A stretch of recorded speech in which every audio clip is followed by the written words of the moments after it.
ஆண்டவராக இயேசு கிறிஸ்துவின் இனி நாம் மையப்படுவதாக இந்த நாளிலும் உங்கள் யாவரையும் பார்ப்பதில் மிகுந்த சந்தோஷம். இயேசு கிறிஸ்துவின் இரத்தத்தால் கழுவப்பட்ட அடுத்த ஒரு ப்ரேயர் ரொம்ப அழகாக தாவீது ஜெபம் பண்ணுறார். 51ஆம் சங்கீதம் 10ஆம் வசனம். அந்த ஒரு டீப்பரான ஒரு இடத்துக்கு போய் கேட்குறாரு, தேவனே சுத்த இருதயத்தை என்னில் சிருஷ்டிங்க, நிலைவரமான ஆவிய ஸ்டெபிலிட்டியை தாங்க. எனக்கு 2 காரியம் கேட்குறாரு. ஒன்று பியூர் ஹார்ட். பாருங்கள், தாவீது ரொம்ப அந்த ஹார்ட்டோட கனெக்டடாகவே பேசிகிட்டு இருக்கார். ஆனால் தான் என்னமோ தெரியல, இவன் இருதயத்துக்கு ஏற்றவன் என்ற ஆண்டவர் சொல்கிறார். அப்போ தாவீது கேட்குறாரு, சுத்த இருதயத்துக்கு என்னில் சிருஷ்டியும். நம்ம நிறைய வாட்டி பாவம் பண்ணதுக்கு உடனே அந்த நம்ம மனசு ஆவியினர் துக்கப்பட்டுரும், ஒரு மாதிரி ஆகிட்ட உடனே நம்ம என்ன பண்ணுறோம், அந்த உடனடி ரிலீஃப்காக ஜெபம் பண்ணுறோம்.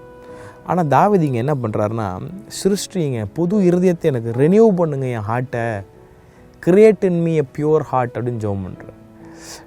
Don't just pray for forgiveness, don't just pray for relief, but pray for renewal, pray for recreation of a new heart.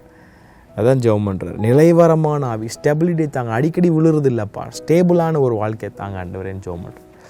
இன்றைக்கி ஆண்டவர்கிட்ட 2 காரியத்துக்காக நம்ம ஜெபம் பண்ண போகிறோம். ஒன்று, அந்த இருதயம் தூய்மையான ஒரு இருதயம். எனக்கு நிறைய வாட்டி விழும்போது ரிலீஃப்காக அந்த நேரத்துக்கு ரிலீஃப், அந்த ஜெபம் பண்ணணுன்னு ரிலீஃப் ஆயிடும், அதோட அவள் தான் அவன் நல்லா இருக்கும், திருப்பி விழுந்து திருப்பி ஜெபம். அப்படி இல்லை, தாவீது தான் முக்கியமாக மென்ஷன் பண்ணுறது, எனக்கு சுத்த இருதயத்தை ரீக்ரியேட் பண்ணியிருக்கேன். 2வது ஸ்டெபிலிட்டி தாங்க, எனக்கு அடிக்கடி விழுற வாழ்க்கை வேணாம், ஸ்டேபிளாக உங்களுக்காக நான் நிற்கணும் அப்படின்னு ஜெபம் பண்ணுறேன். ஜெபம் உங்கள் வாழ்க்கையில் பெரிய மாற்றத்தை உண்டு பண்ணும். கர்த்தர் தாமே உங்களை அவரை ஆசீர்வதிப்பாராக. ஆமென்.